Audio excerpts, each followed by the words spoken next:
In a move decades in the making, multinational conglomerate General Electric announced its decision to split into three separate public companies. The three companies will focus on healthcare, energy, and aviation, and mark the end of an era for a company that was once regarded as the largest and most diversified in the world. General Electric Healthcare will spin off in 2023, General Electric Energy and Renewables in 2024, and the original General Electric will focus on aviation, as well as keeping the General Electric name. This news was welcomed by investors, which was evident from a 10% jump in General Electric's share price. So in today's video, we will be going over why General Electric has made this radical change in its structure, and why this news has received so much media attention. At the heart of General Electric's move has been the need to move away from its conglomerate identity, which was nearly the cause of its downfall in 2008. For years, General Electric has been the staple definition of a conglomerate, which is essentially a large parent company which operates smaller, independent entities across a variety of industries. Under its legendary CEO, Jack Welch, General Electric massively increased in size through a series of acquisitions, and earned a reputation of being able to do it all, from household appliances, jet engines, healthcare equipment, to insurance and subprime mortgages. However, the flaw of its diversification became apparent during the 2008 financial crisis. The crisis exposed how much the whole group depended on General Electric Capital, the conglomerate's financial services arm. Many of the group's operating businesses did not actually perform that well, but were able to smooth over their financial results through borrowing from GE Capital.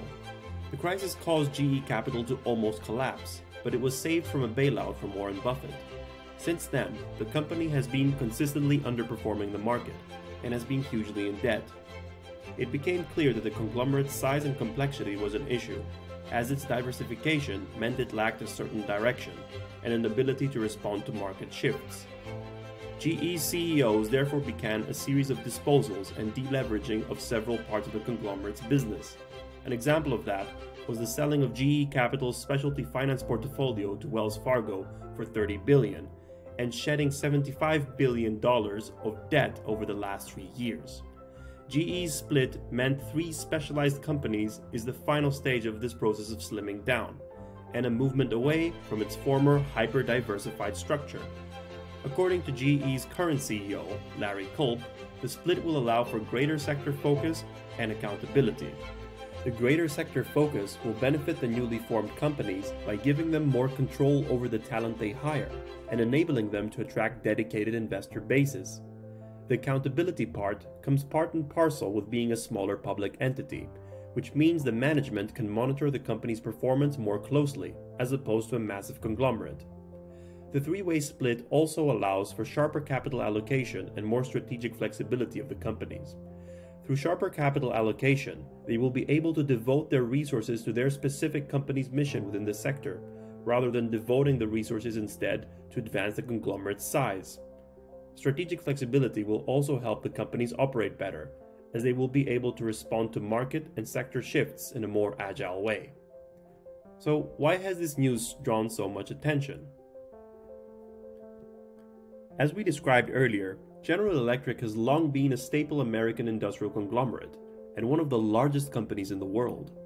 Therefore, although the deleveraging has been taking place for decades, the split still signals the end of a multinational behemoth that once held a $600 billion market capitalization. As can be seen by the jump in share price, the split has clearly been welcomed by investors. It will create three public companies with investment-grade credit ratings, signaling a movement away from General Electric's heavily indebted past. The three separate companies will also be able to focus on innovation and shape the future of flight, precision healthcare, and lead the energy transition. This has no doubt gotten investors very excited. Finally, does General Electric's split signal the death of the hyper-diversified monster company of the conglomerate? By splitting, General Electric has joined the likes of United Technologies, Dow DuPont, and Siemens, which also distanced themselves from the conglomerate structure. Sarah Mueller, a professor of finance at Pittsburgh University, believes that the message from General Electric's split is clear: smaller is better. A smaller size has the advantages of greater focus, sharper capital allocation, and strategic flexibility.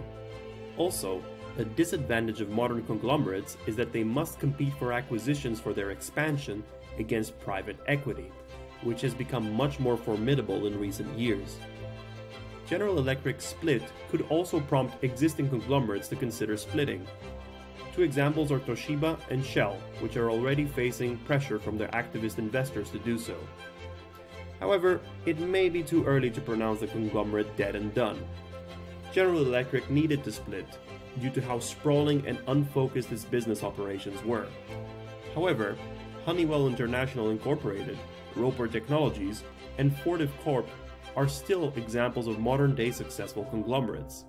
Perhaps the hallmark of the modern successful conglomerate is to have sufficient sector focus and a willingness to pivot where the growth is.